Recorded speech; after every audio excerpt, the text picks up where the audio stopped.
Questions can be asked using the Q&A pane in your WebEx event control panel. Today's presentation will be recorded. If you have any objection, you may disconnect at this time. I will now turn the presentation over to Keith. You may begin. Good afternoon, everyone. Usually I'd be doing this webcast from the comfort of my office or a conference room, but today it's from the discomfort of my basement. And sure many of you are working at home, and I hope all is well with you and your family. But today we're going to be talking about COBRA, some of the issues with COBRA, and how the company can protect itself. Before we get to that, let me start with an introductory statement. Next slide, please. The materials contained in this presentation were prepared by the law firm of ByJacksonLewisPC for the participants' own reference in connection with education seminars presented by ByJacksonLewisPC. Attendees should consult with counsel before taking any actions and should not consider these materials or discussions thereabout to be legal or other advice. Next slide.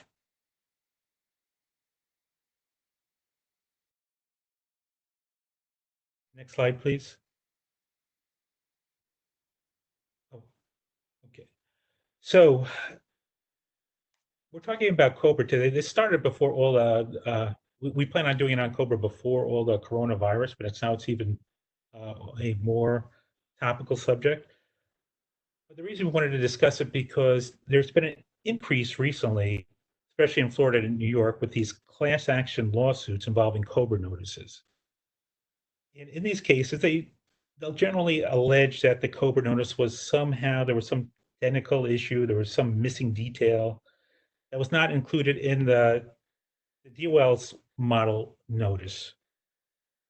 It might leave out something such as the name and contact information of the plan administrator.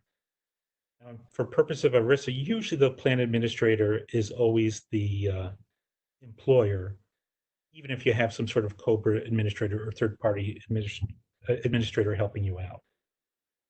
So in these cases, they seek statutory penalties and other damages on a class-wide basis. It doesn't matter whether anybody was injured or not. This is a class action lawsuit, so everybody has to have the same common complaint. And so these lawsuits don't involve anyone where they say, I wasn't given the opportunity to elect COBRA, and so therefore, these medical expenses that I incurred have to be paid by the company. It's nothing like that. It's just saying that I received these faulty COBRA notices, and so therefore I'm entitled to a penalty. Under ERISA, the potential penalty is $110 per day per person for failure to provide the required initial COBRA notice or the COBRA election notice. The court also has the discretion to award legal fees to the plaintiff's counsel. And now in today's climate, with all the layoffs going on and the furloughs going on, this is going to even provide a more rich target for plaintiffs' attorneys. Usually in ERISA lawsuits, there's tend to be kind of a follow the leader where someone will come up with some claim. There was plaintiffs' attorneys who initially started the stock drop lawsuits after the 2008 financial crisis, and so then there was all of a sudden many lawsuits dealing with this is with 401k plans to stop those stock drop lawsuits. And about 5-6 years ago, there was another series of lawsuits started by this one law firm dealing with church plans. Church retirement plans don't have to be covered under all the requirements of ERISA. There's a certain specific rule regarding, what is a church retirement plan and how it has to be started up. And so all of a sudden there was all these lawsuits regarding that. So now the new one seems to be, the new hot topic is these COBRA lawsuits. Not only is there please. So in addition to the litigation costs and ERISA penalty, there's other possible costs for failing to comply with COBRA. One is self-insuring the medical claims of any former employee and their covered dependents who did not elect COBRA coverage due to a faulty notice. That's a typical type of claim that's been made in the past dealing with COBRA notice. Someone claims they didn't receive their COBRA notice, they're uninsured, they incur some large medical expense, so they go back to their employer and claim it's their fault. They were never received the COBRA notice. If they did, they would have elected COBRA. And in those cases, if the plaintiff is successful, then basically the employer is self-insuring that claim because the insurance company will probably won't pay for it because they say that you didn't follow the COBRA requirements. Also, besides the self-insuring of possible claims, under the IRS, there's an excise tax penalty of $100 per day or $200 per day if multiple family members are at issue for failing to offer a timely COBRA notice. Now, this penalty is self-reporting. When I've told employers about this in the form that they can use and that I'm willing to help, nobody really seems to be eager to ask for my help. So I think this is a very much underreported tax penalty. Next slide, please. So what can an employer do to reduce the risk dealing with COBRA? Well, one thing is just have all your COBRA forms reviewed for compliance. Just using the DOL's model off notice often isn't enough if the forms are incomplete or delinquent. Understand how COBRA works and the most common mistakes. And that's what we'll be doing in this webinar. If you're using a third-party administrator for COBRA notices, discuss with them their procedure. What are they doing to make sure the COBRA notices are being sent timely, about how are they documenting it. And also, you can examine the service contract with any of your COBRA providers or COBRA administrators so that any indemnity obligations are clear. So under ERISA, if there's any type of penalty, it's usually going to be on the plan administrator, which, as I said, is the employer. But there could be some sort of contractual reimbursement obligation. So it could be somewhere in your service contract. You could say if you incur a penalty due to the COBRA administrator's mistake, then you could be indemnified for it. But that's all contractual, and you'd have to look in the service contract regarding that. Next slide, please. So in today's climate, there's been many questions dealing with COBRA and furloughs. So we're just going to spend a little time on that. Just some of the basics regarding furloughs and how COBRA is impacted by it. One thing is that a furlough can be a COBRA qualifying event. Any reduction of hours, which would include a furlough, that results in a loss of coverage. So it has resulted in a loss of coverage either now or in a certain time period, is a COBRA qualifying event, and COBRA must be offered. Okay, now, there seems to be some confusion that if a furloughed employee must be treated as a full-time employee for purpose of ACA reporting, which is due to the employer using a look-back period for variable hour employees, the employee must remain on the health plan pursuant to the ACA. But that's not the case. That's not correct. The ACA does not mandate coverage for any employee. The ACA only says that if an employer fails to offer coverage to a full-time employee or fails to offer minimum value or affordable coverage, an employer could be subject to a penalty, but it doesn't mandate any type of coverage. So there's a difference between who's a full-time employee for ACA reporting purposes and who is a full-time employee for purpose of eligibility of the plan. They're not always the same. Now, in some plan documents, so it's always the plan document controls about who is covered under the plan. Now, if an employer adopted the ACA look-back language for eligibility purposes, not just for reporting purposes, for eligibility purposes, then there could be some furloughed employees who, under the terms of the plan, remain eligible. But it's not due to the ACA, it's because the plan language mirrored the language in the ACA for eligibility purposes. Next slide, please. All right, continuing on with furloughs. Now, an employer may offer extended coverage to furloughed employees instead of COBRA, but only if the plan is amended to provide for such coverage. And most importantly, that this issue is discussed with your insurer or stop loss carrier if the plan is self-insured. And then you obtain some sort of written confirmation and approval of the change to the eligibility requirements. Okay, so quite often I'll have clients who will call up and just say, this is the way we do it.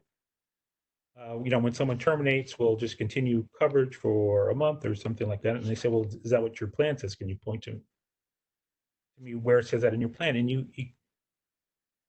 can't just kind of do it on your own without making sure that it's also in the plan and that your insurance company who has to pay these benefits for any claims, that they agree with that. That's so any changes, again, should be discussed with your carrier. Now, the employer may also subsidize the COBRA premiums to furloughed employees. Now, if you have a health plan that is self-funded or self-insured, then just be aware of the IRS non-discrimination rules under Code Section 105H. If you're just providing that subsidy to certain individuals, highly compensated individuals. Next slide, please. Okay, one of the other issues is not realizing you're subject to COBRA. So the rule regarding for COBRA for being subject to COBRA is you generally have to be of a certain size of more than 20 employees. So it generally applies to employers who employ 20 or more employees on more than 50% of the employer's working days during the preceding calendar year. So that's important. You may be laying off employees right now, and that might bring you under the 20 employee mark. But that does not mean that you're now not subject to COBRA, because that's based on your employer population the year before. And also, in counting the employees, it's also on a control group basis, so that you also would need to include any employees in certain related companies, certain parent subsidiaries where there's more than 80% common ownership, brother sister type companies where there's a certain common ownership. Those are called the control group rules. So just be aware of that in these days. If you're falling under the 20 employee mark right now, that's not going to impact you for COBRA purposes for this year. It could be for next year, though. Okay. Next slide. Okay. Another common issue is failing to offer COBRA for your flexible spending account. Most employers seem to offer FSAs, health FSAs to their employees. But yet, when I look at their COBRA notices, I won't see anything relating to their FSA.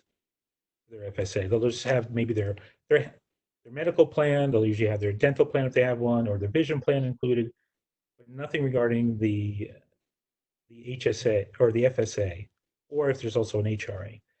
But those two are subject to COBRA. So with the FSA, it's a special rule of who you have to offer COBRA to. It's not to every individual in the FSA who experience a COBRA qualifying event. It's only if they have basically a negative balance in their FSA. So if the payroll deductions exceed the claims paid, so that the employee has put more in that was paid out, then COBRA must be offered through the end of the plan year to that person. Not for 18 months like the typical COBRA, it's just for the end of the plan year. Also, any grace periods that apply to the plan year must apply to those COBRA participants. Slide, please.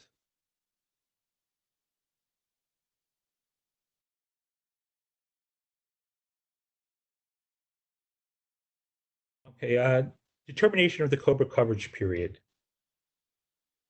So this deals with when your COBRA qualifying, or when is the beginning date for your COBRA coverage period. We know it's 18 months. There's usually an issue about does it begin on the date that the person experiences a qualifying event, meaning the reduction in hours or the date of termination, or is it when they lose their benefits? So usually the way your COBRA policy is written, it's usually done when they experience the event. Now, some employers will just extend coverage through the end of the period and, or for the end of the month. And then they say that'll be the beginning of your 18-month COBRA coverage period. But you have to check to see what your plan says. Your COBRA period must be consistent with anything in your plan documents, and also, since there's usually insurance involved, your insurance carrier must also kind of agree with that. The risk would be is if there's like a couple of weeks where the person is technically not within the 18-month COBRA coverage period because you started a couple of weeks later, then you potentially could be on the hook with your insurance carrier for any claims made during that, that we'll call it the extra period. Next slide, please.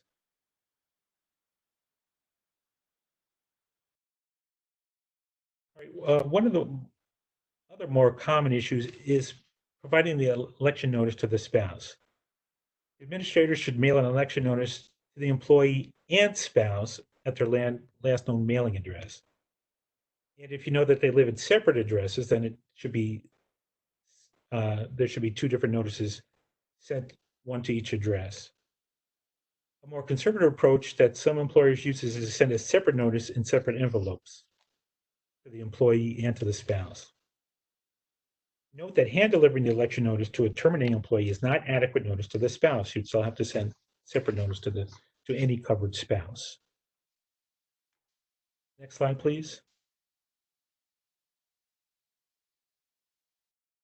And one of the important things for employers to protect themselves is to document the delivery of election notice. I talked previously about how in the past, the most common type of COBRA claims deal with an employer stating that they never received the COBRA election notice, and if they had, they would have elected it, and their medical expenses would have been covered under the plan. But in any type of dispute like that, the plan administrator, meaning the employer, has the burden of proving that it sent the COBRA election notice, not that the qualified beneficiary received the election notice.